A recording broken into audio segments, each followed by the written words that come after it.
A libido é multifatorial, né? E tem um ponto que a gente não tocou, mas eu acho que é importante a gente tocar, que é sobre relacionamentos, né? A gente cada vez mais tem recebido no consultório isso. Uhum. E eu queria te perguntar dois cenários. A gente tem recebido no consultório as pacientes que têm falado que têm dificuldade de libido no casamento, por exemplo, e tudo mais. E a gente tem aquelas pacientes que ela tem libido e que às vezes o companheiro não tem libido, Uhum. né? Queria que você contasse um pouco sobre essa sua experiência, essa sua visão sobre isso.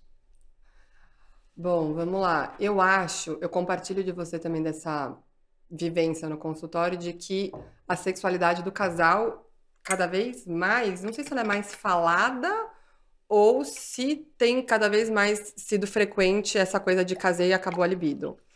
Eu acho que a primeira coisa pra gente estar no relacionamento, casal, e a libido tá em dia, que eu pergunto, inclusive no consultório, mas como é que era a libido antes? Entendeu?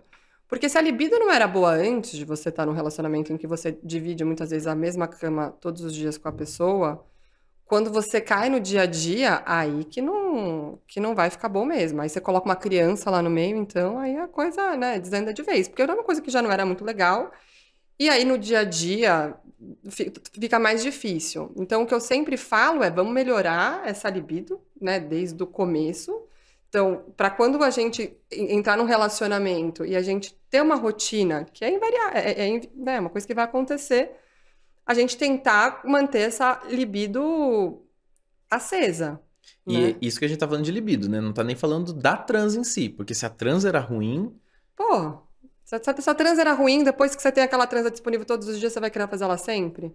Então, às vezes, se a trans era ruim, mas era uma coisa ocasional, tá bom.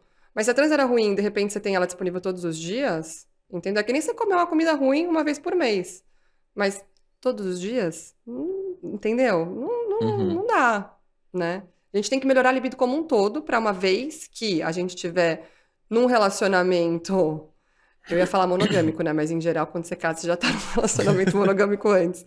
Mas quando você tá num relacionamento mais próximo, com uma maior convivência, aquilo se manter, né? Uma vez eu vi a Fernanda Lima falando sobre isso, né? Como é que você faz, você e o Rodrigo Hilbert, para 20 anos de casado, nem sei, na verdade, se é 20 anos de casado e ainda terem uma libido em dia. E ela fala, cara, as pessoas, elas falam muito achando que libido é a lingerie, a borboleta paraguaia, né? Virar de ponta cabeça, fazer uma viagem. E na verdade é uma coisa que é gostosa, que sempre foi gostosa e que continua sendo gostosa. Então, quando você tem uma qualidade, ela se mantém, às vezes, né? Você vai ter períodos da vida, puerpério, em que a libido ela não vai ser o protagonista. E aí, depois, em outros momentos da vida, que ela vai ser protagonista. Então, a primeira coisa é gostoso? Se for gostoso, tem a maior chance de, mesmo com a rotina, ela continuar sendo gostosa, uhum. né? E existe, porque às vezes o pessoal acha que é mito. Às vezes eu falo, o pessoal acha que é mito. Existe mulher que está com libido e o companheiro não está? Muito, muito, Porque às muito. vezes eu falo isso, As daí mulheres fazem mais terapia, né? e o primeiro comentário que às vezes vem é: então o cara não gosta, então ele é Não. viado, então. Não, isso é construção masculina tóxica. Lembra que eu falei que eu acho que a masculinidade ela é tóxica para os meninos também? Porque ele tem que falar que ele é a pessoa que performa, que faz, que tá com a libido sempre em dia. Mas aí na hora que chega lá na companheira, em quatro paredes, ele não tá afim, entendeu? E a mulher, às vezes, ela tá muito mais trabalhada. Ela tá com a terapia em dia, ela sabe o que ela gosta, do jeito que ela gosta, como ela gosta. Então ela tá com a libido mais em dia. Cada vez mais a gente vê isso. A mulher falando que ela tá com a libido e o parceiro não acompanha. Uhum. E aí é mais difícil ainda, porque se você. As mulheres, quando elas acham que elas estão com problema de libido, elas marcam ginecologista. Né? Quando os homens acham que eles estão com problema de libido, o que que eles fazem? Né? O João veio aqui e mostrou pra gente um pouco do que Sim. como é que isso funciona, mas que ele mesmo falou, é mais difícil pro homem procurar ajuda. É, eu tenho, principalmente agora que o podcast está aumentando a procura, né, por esse acompanhamento de questão de libido e tudo mais. E eu já deixo claro, eu falo, olha, não vai ter a pílula mágica. Essa paciente vai precisar voltar várias vezes para a gente conseguir ajustar tudo isso, né? Igual a pizza da libido da Rebeca, a gente vai ter que olhar para todas essas estruturas que compõem a libido.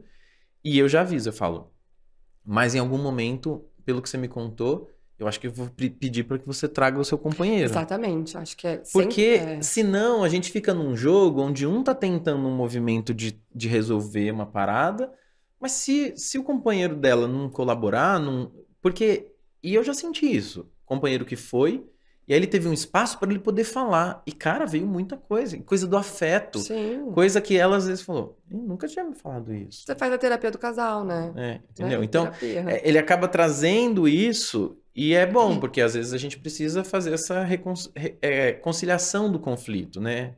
Reconciliar o casal para que eles passem a ter uma comunicação. Porque Sim. o sexo é uma comunicação, é uma linguagem. Sim. E daí eles passam a se comunicar e a coisa começa a funcionar, né? Total. Concordo total. Inclusive é isso. Sempre que possível, converse com o seu parceiro e se o seu ginecologista estiver aberto como a gente tá, leve ele na consulta, porque, né, querendo ou não, a libido é do casal. Né? Talvez a gente chegue na conclusão, então, que a pessoa fale para fazer. Porque se você não tá conseguindo fazer, talvez você precise começar a falar para poder a coisa... Tem que sincronizar, acho que o fale e o faz, né? Falar demais e não fazer, fazer e não falar, acho que a gente tem que sincronizar, né? Conectar. O que a gente fala, o que a gente faz, tá tudo certo.